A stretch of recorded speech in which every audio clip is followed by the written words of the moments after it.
Welcome back. Well, it's still all about the MPC meeting. Let's talk to an economist and the CEO of the CFG Advisory, Mr. Tilewa Adebajo. Good morning, Mr. Adebajo. Good to have you in the studio after a very long time. Good morning. Well, just wondering what is in your mind concerning perhaps what the outcome of this MPC meeting would be.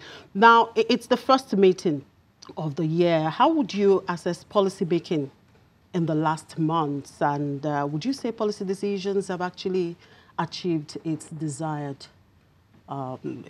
results? Well, first of all, I think it's good to know that the quorum has been formed for the MPC, which will help restore confidence to the financial markets and also to the business environment, because there were a lot of concerns that the MPC did not hold in January as it was supposed to. Having said that, I think it's important that we consider the facts and take a look at the macroeconomic environment in which we are currently operating. The key challenge is the fact that we're just coming out of recession. The economy only grew about 0.8% last year and year to date as a whole. And it's good to fact that the Nigerian economy at least is out of a recession. But that whole recovery is still very fragile. And it's important to see that this economic recovery growth plan is properly implemented to ensure that we can sustain the growth rates. As you know, Nigeria's population is growing about 3%, and 0.8% growth is not what is going to sustain this economy. And if you take a look at even the growth projections for this year, it's not up to 3%. So we need to be able to grow this economy at least 7 to 10% to be able to see some impact on the lives of the people, of Nigerians, and to be able to see the sort of desired growth that we require. But in spite or despite all these challenges, Nigeria is still the largest economy in Africa. And this is the backdrop in which the MPC is meeting. There are challenges on the fiscal side with the fiscal deficit and financing the debt. The amount of money the government is using from its revenue to service debt is going to a state that is unsustainable, and that needs to be addressed. But unfortunately, that is not really the purview of the MPC, but that challenge is there. So it's going to be interesting to see how the MPC focuses on the key areas, which is inflation management, and of course the issue of interest rates, to see if they're going to drop interest rates. That's really the what we're looking to see this session. So for you, you think it's time for them to begin to ease? Well, definitely. I think it's important that they drop rates significantly, not just a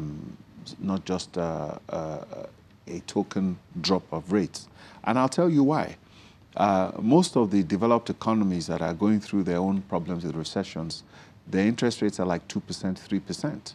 If we do not have interest rates at single digits, it's going to be very difficult for us to sustain this growth momentum. And let's be honest with ourselves, the Nigerian economy was in a coma in intensive care. Right now, the Nigerian economy is now out of a coma, but still in intensive care. So we need to take this economy into the recovery room and then, of course, discharge from hospital. That is when we see that sustainable growth.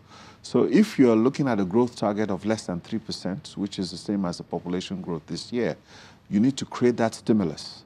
The stimulus is not coming from the government side because, as you can see, we're in April and the budget has still not been passed. So the sort of capital expenditure that the government was hoping to spend to be able to create the stimulus to grow the economy is not forthcoming, and is not, there are challenges to even the budget implementation with the revenue profile of the government so far, despite the fact that oil is still at 70%. So it is important that that the MPC should consider dropping rates to be able to create that stimulus. Now, it's also important to realize that the reason why inflation has been persistently high, I mean, there's clearly a downward trajectory on inflation over the last 2 quarters. There's no doubt about that. And I think that that downward trajectory will be sustained. So what the MPC, I would recommend the MPC is the problem of inflation, if you look closer, it has to do with food inflation. If you drill down the numbers of inflation, food inflation has been persistently high at about 19 to 20%.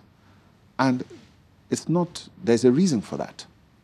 And that is the price we're paying for the problem in Benue State, in Taraba State, and Adamawa State, which is traditionally the breadbasket of Nigeria, or the food basket of Nigeria. Because of the problems they're having with the herdsmen and the clashes, productivity is low over there, and the sort of supply we're seeing there, food stuff coming to the market from that area, has been definitely curtailed. So there are economic consequences to this herdsman clash. So I think what the central bank or the MPC should do is to be able to help us at least reduce the rates, because effectively nobody can borrow at 30%, which is what the banks are charging, right, and have something reasonable. Right. The CBN governor has always, signaled that, okay, perhaps very soon there could be rate easing, but they are still monitoring and watching, looking at the economic variables. You did mention the inflation rate, of course, which seems to be coming down, but gradually. And you mentioned the food price, which remains high. And of course, that was what my former guest here mentioned, and says because of that food inflation, the MPC might not perhaps take that decision to ease rates at this time. They probably would want to, wait a while. And I remember sometime last year, Dr. Kingsley Moghalu, that's the former deputy governor who was on our show, that was late last week, last year, had explained that there is high interest rate because there is high inflation. And he says that our recurrent expenditure is what is driving inflation, and that makes it essential for the CBN to maintain tight monetary policy. So how would you react to this? Well, I'll tend to disagree, because I think we understand that it was a cost-push inflation that we had. It wasn't a demand-driven inflation. It was quite clear that the issue with inflation had to do with the removal of the subsidies and the issue with the electricity pricing. I think it was quite clear what those issues were, because there is no purchasing power. That sort of inflation is actually quite beneficial.